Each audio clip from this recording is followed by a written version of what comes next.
Hi, my name's Jo. I'm from England, from East Anglia.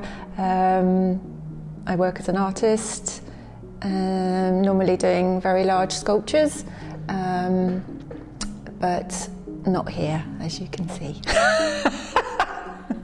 I've been outside drawing as much as I can in the weather. In pretty much every weather apart from freezing rain and wind. It's the wind. I can't cope with the wind.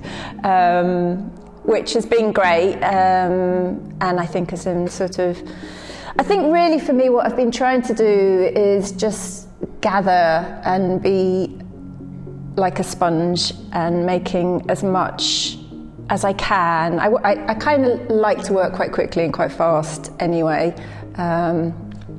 and so really I've got a lot of stuff to go back with, because when I go back I want to work on a series of smaller sculptures influenced by being here, really. So it's just been about absorbing. I mean, I'm not a painter. I'm generally, I'm not really a sculptor either. I sort of hover somewhere in the nether region between 2D and 3D, kind of flitting backwards and forwards. And I think the sculptures are always quite drawn. They're not very solid. I use line a lot, and again, the drawings are quite sculptural.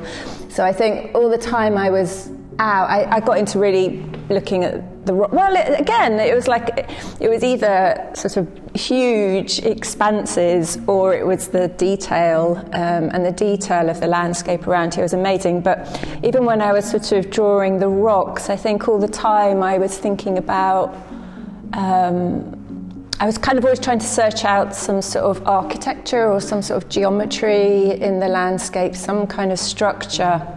And when I was drawing the rocks, I was almost like trying to sort of imagine the lines carrying on inside rather than just the bits that you can see. So almost like this framework of what this piece might be, because I think the way the rocks cracked and sort of bits fell off, you got a real sense of that they were constructed out of small bits, and of course they are constructed out of years and years of formation. So, but I think, there was just so much, and it's been interesting because the weather's changed so much. So from when we arrived, if I look back now, it felt very autumnal, and you could see everything. I could see the rocks, I could see all the lichen, and now everything's covered in snow. It's sort of really changed. It's completely changed the landscape, actually. I did spend a lot of time in ceramics, which was completely new to me. I've never done it before, ever. I normally work with sort of metals, really. So it was, I loved it. I thought it was great. They've just come out of the kiln today, and the glazes aren't quite what I expected. So, but there you go. I did really enjoy working with the clay, and I think for me, it really fitted with being here because it has such an elemental kind of tactile feel to it, as opposed to more sort of fabricated pieces, which I normally do, which kind of didn't seem appropriate, really. Being here has been just the focus, really, because it is a very small place, it's very rural, there's very little else to do apart from walk in the hills, or work, and feeling of being here, really just a very single kind of focus, which is great. Nice.